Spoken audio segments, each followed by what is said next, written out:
So hey guys, my name is Harsh और इस video में हम कर रहे हैं क्लास 10th केमिस्ट्री के चैप्टर नंबर 3 के इंपॉर्टेंट क्वेश्चंस। चैप्टर नंबर 1 और चैप्टर नंबर 2 के इंपॉर्टेंट क्वेश्चंस की वीडियो ऑलरेडी चैनल पे आ चुकी है, आप जाकर उन्हें देख सकते हैं। मैं लिंक में नीचे डिस्क्रिप्शन बॉक्स में डाल दूंगा और एक एक करके क्वेश्चन देखते हैं। तो जो हमारा फर्स्ट क्वेश्चन है उसमें हमें एक एग्जाम्पल लिखना है। किसका? एक ऐसे मेटल का एग्जाम्पल लिखना है जो कि सॉफ्ट हो।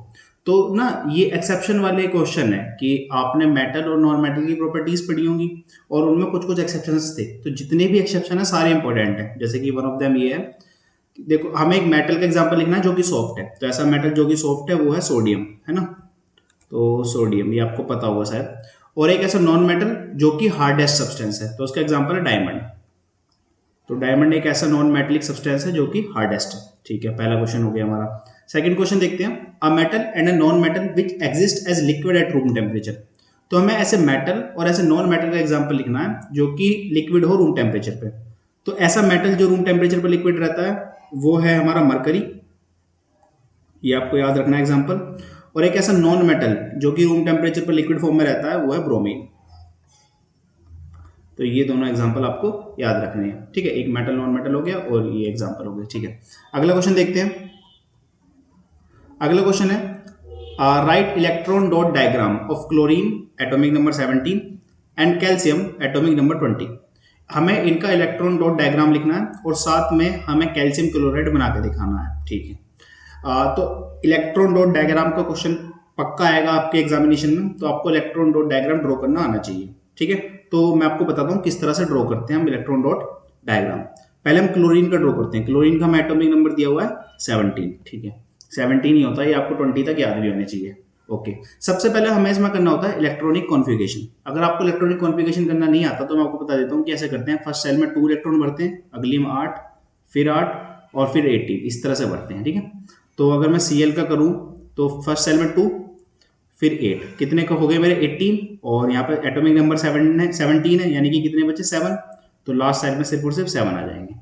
उसी तरह अगर मैं कैल्शियम का करूँ, कैल्शियम 20 का, तो ये होगा 2, 8, 8 और अगेन 2।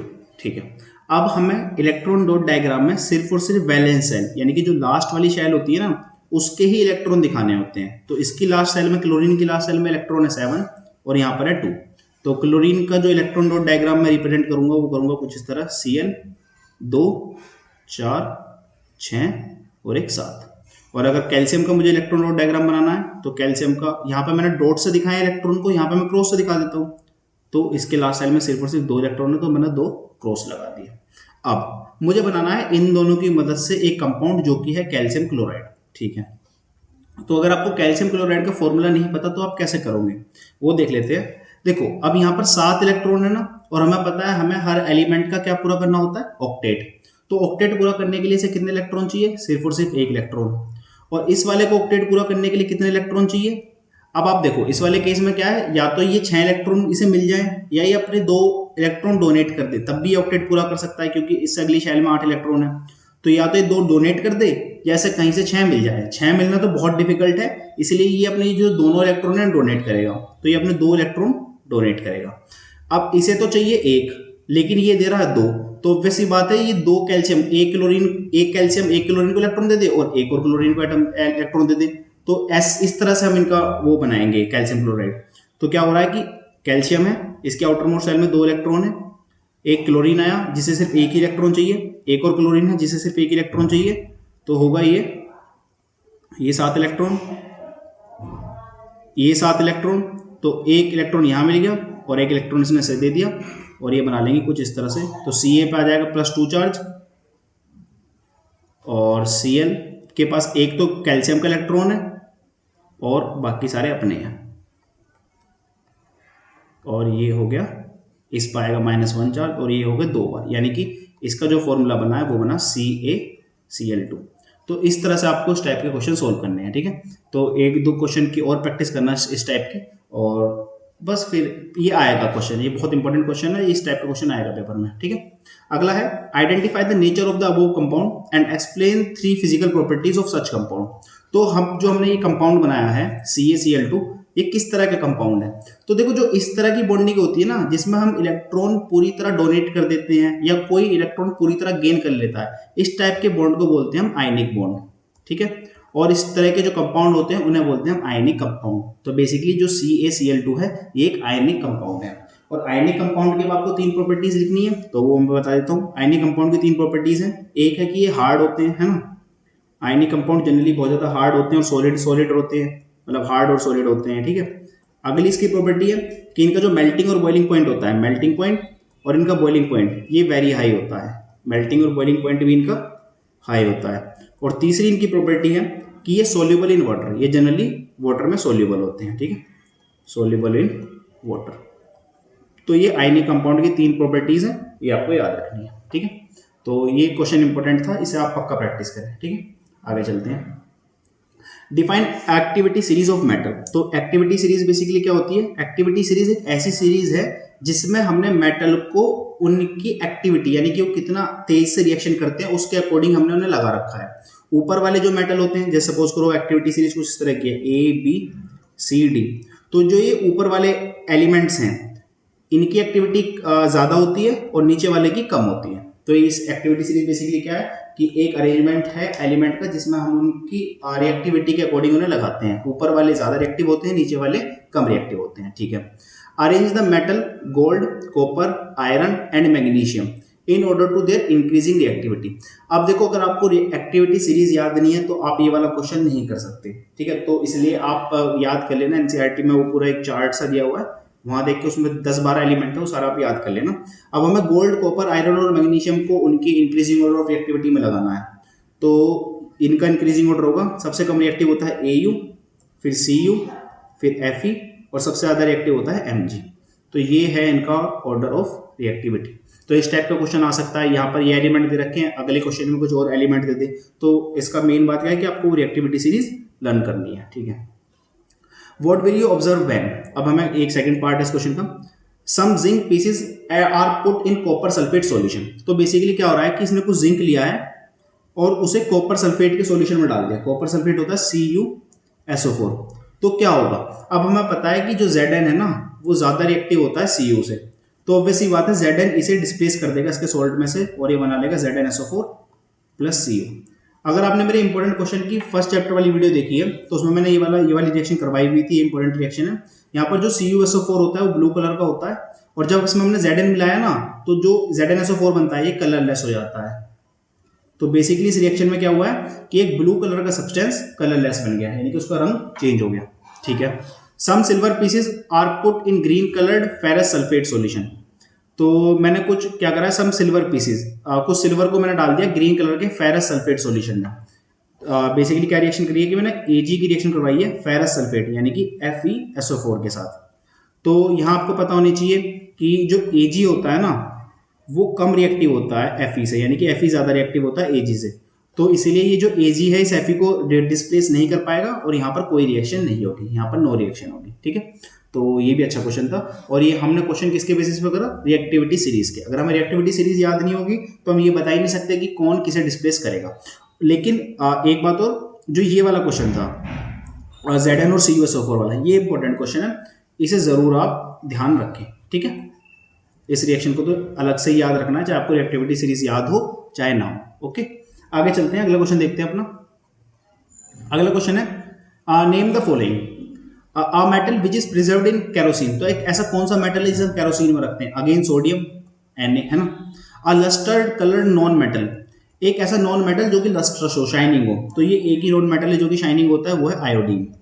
ये सारे एक्सेप्शन वाले क्वेश्चन है, आपको याद होनी चाहिए। A metal which can melt when capped on palm, ऐसा कौन सा मेटल है जिसे हम हाथ पर रखें तो वो पिघल जाता है? वो है गैलियम, ठीक है। तो ये आपको सारे रिमेम्बरिंग के क्वेश्चन हैं, ये आपको याद ही रखने हैं, ये सारे एक्सेप्शनल केस हैं। तो इसलिए मैं एक एक करके लगभग मैंने ट्राई करा है कि मैं सारे एक्सेप्शनल केस इंक्लूड कर दूं इसमें, ठीक है। अगर आप यहाँ से भी याद कर लो तो भी सफिशिएंट है। A metal which is poor conductor of heat, तो एक ऐसा मेटल जो कि हीट का पुअर कंडक्टर है, वो है लेड, ठीक है। Lead poor conductor of heat है। जनरली जो मेटल होते हैं वो अच्छे कंडक्टर होते हैं हीट के, लेकिन लेड एक पुअर कंडक्टर है। अच्छा, एक चीज और, लेड एक ऐसा मेटल है जो कि नॉन लस्ट्रस है, ठीक है। तो एक लेड की इंपॉर्टेंट बात यह है कि लेड एक ऐसा मेटल है जो कि नॉन लस्ट्रस है। जनरली जो मेटल होते हैं लस्ट्रस होते हैं ना, लेकिन लेड एक ऐसा मेटल है जो कि नॉन लस्ट्रस है। तो ये सारे रिमेंबरिंग वाले क्वेश्चन थे। अगर आपको उनके एक्सेप्शनल वाले केस याद हैं तो आप क्वेश्चन कर सकते हैं, याद नहीं है तो क्वेश्चन नहीं कर सकते। अगर आपको अभी याद नहीं थे तो अब मैंने क्वेश्चन करवा दिया है, अब याद कर लेना, ठीक है, सेम बात है। वो मेन तो मैं एग्जामिनेशन में लिखना है ना, ठीक है। अगला क्वेश्चन देखते हैं। Explain why calcium melt after reacting with water surface float on its surface, right the chemical reaction of the reaction name the. इसमें पूछा कि अगर जो कैल्शियम है अगर वो वाटर के साथ रिएक्शन करता है तो वो उसके सरफेस पे क्यों फ्लोट करने लगता है। तो पहले हम कैल्शियम और वाटर की रिएक्शन लिखते हैं। कैल्शियम जब वाटर के साथ रिएक्शन करता है ना तो ये बनाता है CaOH whole twice plus H2, यानी कि यहाँ से एक H2 गैस रिलीज करता है। तो ये जो H2 गैस है ना, ये जो CaOH होल ट्वाइस बना है, सपोज करो ये CaOH होल ट्वाइस है, तो ये जो H2 गैस के बबल्स हैं इसके चारों तरफ आकर चिपक जाते हैं, ठीक है। अब जब किसी गैस के बबल्स किसी मेटल वगैरह या किसी सॉलिड चीज से चिपकेंगे तो वो चीज फिर फ्लोट करने लगती है वाटर के ऊपर। तो इस वजह से जो कैल्शियम है वाटर से रिएक्ट करने के बाद वाटर के ऊपर फ्लोट करने लगता है। बेसिकली क्या होता है कि जो H2 गैस रिलीज हुई है वो H2 गैस सॉल्यूशन में से बाहर निकलने की बजाय जो CaOH होल ट्वाइस बना है इसके सरफेस के चारों तरफ आकर चिपक जाती है और उसे हल्का बना देती है और थोड़ा वो ऐसा ऊपर आ जाता है, सरफेस पर फ्लोट करने लगता है, ठीक है। तो ये काफी अच्छा क्वेश्चन है और ये आपको पता होना चाहिए। नेम वन मोर मेटल, एक मेटल को और एग्जांपल लिखना है जो कि इसी तरह फ्लोट करने लगता है, तो वो मेटल है मैग्नीशियम, ठीक है, मैग्नीशियम। तो बेसिकली जैसे यहाँ पे तो कैल्शियम के लिए क्वेश्चन पूछा था, आपसे मैग्नीशियम के लिए भी क्वेश्चन पूछ सकता है कि मैग्नीशियम वाटर के साथ रिएक्ट करने से फ्लोट क्यों करने लगता है। रीजन सेम है कि जो हाइड्रोजन गैस रिलीज होती है वो मेटल के सरफेस पे के चारों तरफ चिपक जाती है जिससे वो मेटल्स वो है वाटर के ऊपर फ्लोट करने लगता है। तो दोनों ही अच्छे क्वेश्चन है, कैल्शियम और मैग्नीशियम वाला, ठीक है। तो आपको पता लग गया कि ये क्यों वाटर के ऊपर फ्लोट करने लगता है after reacting with water, okay. इसके बाद अगला क्वेश्चन देखते हैं। Water alloys how are they made, name the constant and use of brass bronze and solder, ठीक है।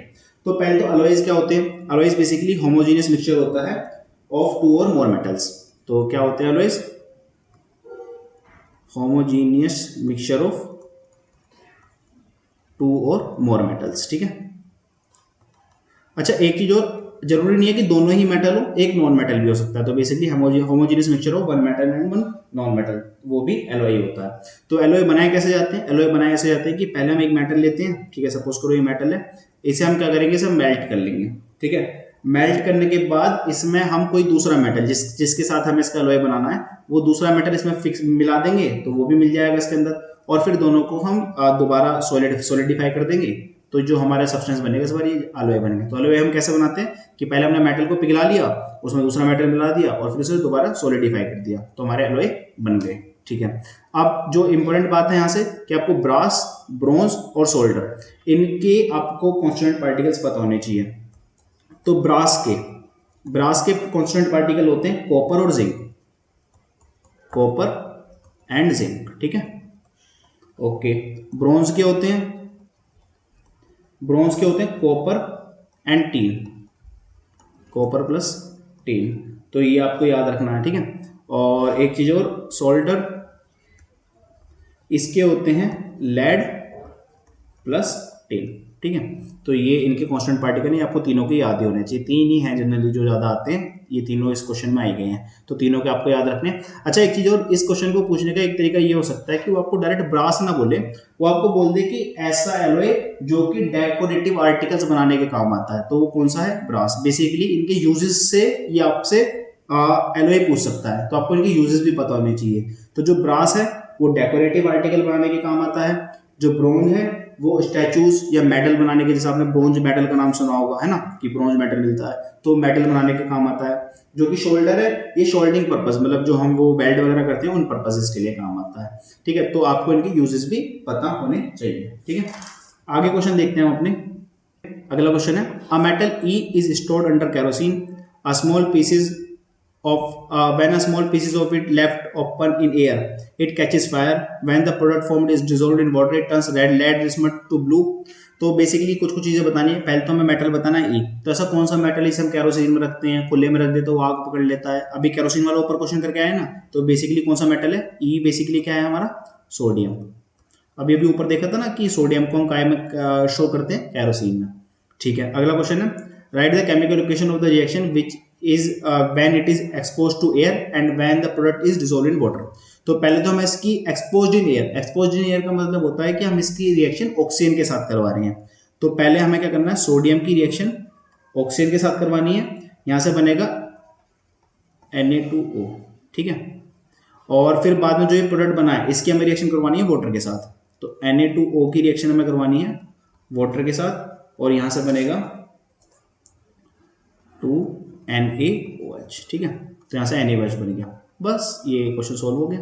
तो ये काफ़ी अच्छा क्वेश्चन था। इस टाइप के ई टाइप के एक्स टाइप के क्वेश्चन आ सकते हैं जिसमें आपको कोई एक हिडन मेटल वगैरह होगा, उसकी आपको कुछ कुछ प्रॉपर्टीज गिवन होगी, उसके थ्रू आपको मेटल को ढूंढना पड़ेगा। जो मोस्ट ऑफ द क्वेश्चन आते हैं वो सोडियम के ऊपर ही आते हैं, और सोडियम का अगर कोई क्वेश्चन आया तो उसमें ये वर्ड जरूर होगा कि स्टोर्ड अंडर कैरोसिन। तो स्टोर्ड अंडर कैरोसिन सुनते ही आप समझ जाना कि भाई ये क्या है, सोडियम है, ठीक है। और अच्छा क्वेश्चन था ये वाला, इसे जरूर ध्यान रखना। एक क्वेश्चन हो रहा है एक्स वाला ही, when a metal X is treated with cold water, इसे हम कोल्ड वाटर के साथ ट्रीट कर रहे हैं, it gives a base Y with a molecular formula XOH, जिसका मॉलिक्यूलर मास में दे दिया 40। तो देखो उस टाइप का क्वेश्चन अभी मुझे समझ में नहीं आ रहा कि यार x क्या है, लेकिन मैं x का कैसे पता लगाऊं। मुझे दे रखा है कि XOH, इसका मॉलिक्यूलर मास है 40, ठीक है। सपोज करो ये जो मेटल x था इसका मॉलिक्यूलर मास मैं स्मॉल x मान ले रहा हूँ, O का मॉलिक्यूलर मास मुझे पता है कितना होता है 16, हाइड्रोजन का मुझे मॉलिक्यूलर मास पता है कितना होता है 1, तो इक्वल्स टू 40, यहाँ से x की वैल्यू निकल के आई 23। तो मुझे x का मॉलिक्यूलर मास तो पता लग गया, x का मॉलिक्यूलर मास है 23। अब आपको ये सोचना है कि ऐसा कौन सा मेटल है जिसका मॉलिक्यूलर मास 23 होता है। ऑब्वियस सी बात है, ऐसा मेटल है सोडियम, Na, ठीक है। तो बेसिकली यहाँ से मुझे पता लग गया कि x क्या है, Na। तो देखो ये जो हिडन टाइप के क्वेश्चन होते हैं ना, एक्स और ई टाइप के जो ये क्वेश्चन है, ये दो तरह से हो गए।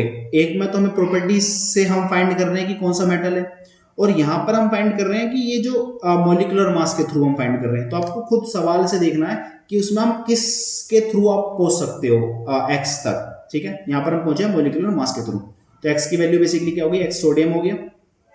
And liberate a gas X which easily catches fire, identify X Y and Z. तो अब कुछ नहीं है, बस मुझे एक्स की वाटर के साथ रिएक्शन करवानी है, बेसिकली इस Na की वाटर के साथ रिएक्शन करवानी है, और Na और वाटर रिएक्शन से बनता है NaOH, है ना, NaOH, और साथ में हाइड्रोजन गैस रिलीज करता है। ये आपको रिएक्शन पता होनी चाहिए। बाकी रिएक्शन बैलेंस कर लो, और ये बैलेंस भी हो गई। तो बेसिकली मेरा जो X था वो Na था, Y जो था मेरा NaOH था, और जो गैस थी Z वो H2 थी। तो ये क्वेश्चन मेरा सॉल्व हो गया। काफ़ी अच्छा क्वेश्चन था, इसे जरूर ट्राई करें, ठीक है। एक क्वेश्चन और देखते हैं, लास्ट क्वेश्चन है, ये भी अच्छा क्वेश्चन है। Write one chemical equation that shows aluminium oxide react with acid and base as well as base. तो आपको ये चीज पता होनी चाहिए, जो एल्यूमिनियम के ऑक्साइड होते हैं ना, यानी कि एल्यूमिनियम ऑक्साइड जो होते हैं वो एम्फोटेरिक ऑक्साइड होते हैं। कैसे ऑक्साइड होते हैं, एम्फोटेरिक ऑक्साइड होते हैं। वो एसिड के साथ भी रिएक्ट करते हैं और बेस के साथ भी रिएक्ट करते हैं। तो एल्यूमिनियम ऑक्साइड का आपको फॉर्मूला भी याद होना चाहिए, ये होता है Al2O3, ठीक है। आप बस इसकी एसिड और बेस के साथ रिएक्शन लिखनी है, ये दोनों रिएक्शन भी याद करनी है आपको। तो Al2O3 की अगर मैं रिएक्शन एसिड के साथ लिख रहा हूँ 6HCl, ये करता है 2AlCl3 प्लस 3H2। ये रिएक्शन तो आपको देखो याद करनी पड़ेगी, इसका कोई तरीका नहीं है कि मैं आपको किसी तरह बता दूँ कैसे रिएक्शन हो रही है। अगर बताऊंगा तो वो काफ़ी टफ हो जाएगा, उससे आसान है कि हम याद ही कर लें से, ठीक है। NaOH 2NaAlO2 plus H2। तो ये यानी कि एसिड के साथ भी रिएक्शन कर रहा है और बेस के साथ भी रिएक्ट कर रहा है, इसलिए इस टाइप के ऑक्साइड को हम बोलते हैं एम्फोटेरिक ऑक्साइड। तो आप ये भी क्वेश्चन आ सकता है कि व्हाट आर एम्फोटेरिक ऑक्साइड्स, तो basically those which react with acid as well as base, ठीक है। या जो एसिड की तरह भी रिएक्ट करते हैं और बेस की तरह भी रिएक्ट करते हैं, वो एम्फोटेरिक ऑक्साइड्स होते हैं। और एग्जांपल लिखना है तो बेसिकली एल्यूमिनियम के जो ऑक्साइड होते हैं वो एम्फोटेरिक ऑक्साइड होते हैं। तो ठीक है, तो मैंने बेसिकली ना आपको कुछ ऐसे क्वेश्चंस बताए हैं जो कि एग्जामिनेशन में आने की बहुत ज़्यादा प्रोबेबिलिटी है। जरूरी नहीं है सेम क्वेश्चन आए, पर इस टाइप के क्वेश्चन, ठीक है। जैसे कि हमने एक इलेक्ट्रॉन डॉट वाला क्वेश्चन करा था, इलेक्ट्रॉन डॉट रिप्रेजेंटेशन का क्वेश्चन पक्का आएगा पेपर में, उसकी आपको प्रैक्टिस करनी है। Al2O3 टाइप क्वेश्चन है, तो ये एम्फोटेरिक टाइप ये भी क्वेश्चन इंपॉर्टेंट है। एक हमने क्वेश्चन करा है सोडियम के, जिसमें X या E की फॉर्म में हमें हिडन एलिमेंट है उसे फाइंड करना था, तो उस तरह का क्वेश्चन आ सकता है।